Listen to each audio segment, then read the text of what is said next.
ये कलयुग नहीं चल रहा है रे बाबा, ये मॉडर्न युग चल रहा है। यहाँ अपनों से भी सावधान रहना पड़ता है और आप पता नहीं किस किस पे भरोसा कर ले रहा है। ये भरोसे का कहानी आपको बताते हैं। वैशाली में एक वार्ड पार्षद साहब थे जिनका अभी पोस्ट डाले हैं, दीपक कुमार नाम था। वो महिलाओं को बड़ा प्यार से स्कीम समझाते थे और महिलाओं को ही नहीं समझाते थे, उसके पति के साथ ही अक्सर उसके घर पहुँचते थे और उनको ये स्कीम घर के बाहर नहीं समझाते थे। उनको बताते थे कि देखो अब यहाँ हम बताएंगे तो बाकी तुम्हारे आस पड़ोस के लोग भी देखेंगे और वो फिर स्कीम पूछने लग जाएंगे, इससे अच्छा है चलो घर के अंदर चलते हैं। वो घर के अंदर जाते थे, बाकायदा बेडरूम में बैठा के, और तब पूरा स्कीम समझाते थे। कभी शौचालय का स्कीम समझाए तो कभी प्रधानमंत्री आवास योजना का स्कीम समझाए, कभी केसीसी के बारे में समझाए तो कभी बिजली दर कम कराने का उपाय बताए। बस ऐसा ही बताते रहे, आवन जावन लगा रहा। ऐसा घटना कोनो एगो के साथ नहीं हुआ। वो वार्ड पार्षद साहब कुछ ज़्यादा ही एक्टिव मोड वाले थे और अधिकतर लोगों के घर जाके और उनको ये प्लान समझाते थे। तो मान लीजिए 20 बार गए, 15 बार पति के साथ गए उसके, और 5 बार अब पति नहीं है तब वहीं चले गए। पति आ भी गया तो कोई दिक्कत नहीं है, तो हमेशा आते हैं, प्लान समझाते हैं।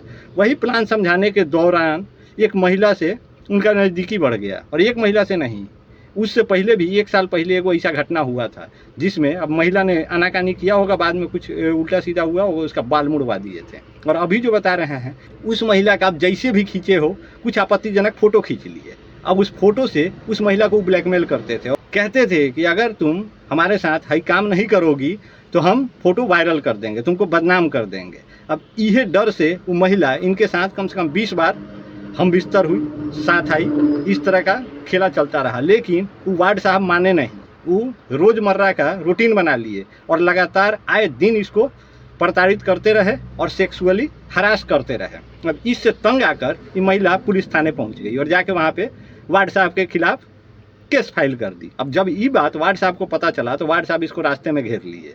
ये 2 दिन पहले का घटना बता रहे हैं आपको। अब जब घेर लिए, महिला वहाँ से भागने का कोशिश की, गाड़ी से वो लोग खींचातानी कर रहे थे, महिला उसी बीच गिर गई, रोड पे चोट लगा। गांव वाले तब तक, और गांव वाले आक्रोश में उस वार्ड साहब का खैदाई कर दिए। नाम था दीपक कुमार। अब वो वार्ड साहब वहाँ से फरार हो गए और पुलिस वाले अब उनको खोज रहे हैं। तो ये सिर्फ एगो उस वार्ड का कहानी नहीं है, ये जितने भी जनप्रतिनिधि है, जितने अज्ञात और जाने अनजाने लोगों को आप लोग घर में सीधे प्रवेश करा देते हैं सरकारी स्कीम समझने के लिए, वो कोई भी ये नहीं है कि भरोसेमंद हो। और ये नहीं कह रहे हैं कि 100 के 100 सभी के सभी करप्ट हैं, लेकिन आप जिसको अपने घर में ले जा रहे हैं वो हो सकता है कि उस 100 में से जो 2 गो करप्ट है उहे वाला हो। इसलिए आप लोगों को इतना ही कहना चाहते हैं, इस सब मामले में थोड़ा सा सतर्कता बरतिए और किसी को भी सीधे अपने बेडरूम में नहीं घुसा दीजिए। उसे सम्मान दीजिए, मान सम्मान दीजिए, पर एक दायरे में, जहाँ तक उसका दायरा हो। बेडरूम किसी का भी दायरा नहीं होता है। अब जब आपके साथ घुस रहा है और दनाता हुआ बेडरूम में चला जा रहा है, चलिए उस समय आप आवाज़ मार देते होंगे गेट पे कि हाँ कोई आ रहा है। सावधान हो गए जिस भी स्थिति में है। हर घर में जो भी महिलाएं हैं वो सभी हमेशा प्रॉपर स्थिति में नहीं होती है। कब क्या कर रही है क्या नहीं कर रही है, वो एकाएक कोई घुस जाए तो दिक्कत होता है। इसलिए गेट पे डोर बेल लगाया जाता है। कुछ लोग दबा देते हैं, कुछ लोग बिन दबाए समा जाते हैं, और वही होता है। और ये जो महिला का फोटो खींचा गया था वो वैसा ही था। अब बेडरूम में वो किस स्थिति में थी, कैसे थी, घुसे वार्ड पार्षद साहब और उसका तस्वीर ले लिए, या हो सकता है साथ में बैठे हों, गले में हाथ डाले हों, वैसा कुछ करते धरते में फ़ोटो ले लिए हो। उस समय मज़े मज़े में लिया गया हो कि हाँ वार्ड साहब हमारा ही काम करा रहे हैं, चलो इनको 20,000 50,000 नहीं देना होगा, इतना ही में काम निपट जाएगा। और बाद में वह चीज़ भारी पड़ गया। तो वो सिर्फ एक का कहानी नहीं है। जब ये खुलने पे आएगा, गांव देहात में बहुत लोग शर्म से अपना बात लीके नहीं करते हैं, और उसका फ़ायदा नेता, और ये सिर्फ एगो नेता का बात नहीं है, कोई भी इसका फ़ायदा उठा सकता है।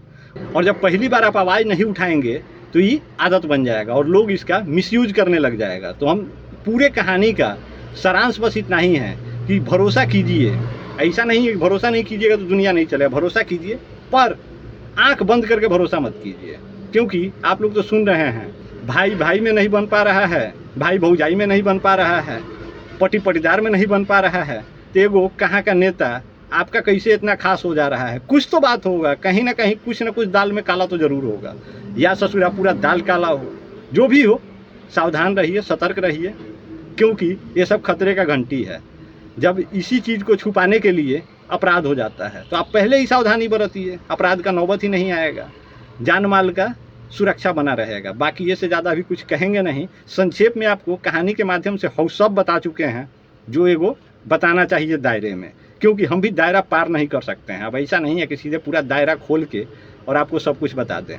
बाकी आप समझदार हैं, समझिए और नेताजी से सावधान रहिए। नेताजी से ही नहीं, अनजान हर व्यक्ति से सावधान रहिए। उसको एगो दायरा, पहले के लोग जब घर बनवाते थे ना तो एगो कोठली बनवाते थे, बरामदा बनवाते थे, बैठका बनवाते थे।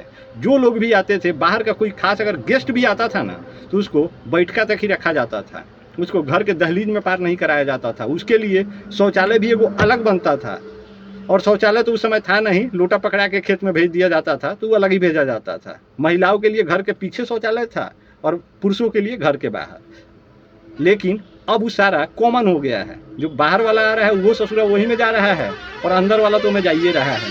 और मोदी जी और नीतीश जी तो ऐसा स्कीम लॉन्च किए हैं कि शौचालय का फोटो खिंचवाना है महिला को में खड़ा करा के। तो ये से ज़्यादा आप लोगों को क्या बताएंगे। तो आप लोग थोड़ा सा सावधान रहिए, सतर्क रहिए और आँख खोल के कोई भी काम कीजिए। भरोसा आँख खोल के कीजिए, आँख बंद करके नहीं। बाकी अच्छा लगा हो तो शेयर करते जाइएगा, क्योंकि हो सकता है कि आपके क्षेत्र में भी 2-4 गो ऐसा नेता हो जरूर जो दरवाजे पे स्कीम नहीं समझाता है, वो बेडरूम में ही जाके स्कीम समझाता है। तो ऐसा नेता से सावधान रहिएगा। बाकी जय सिया राम।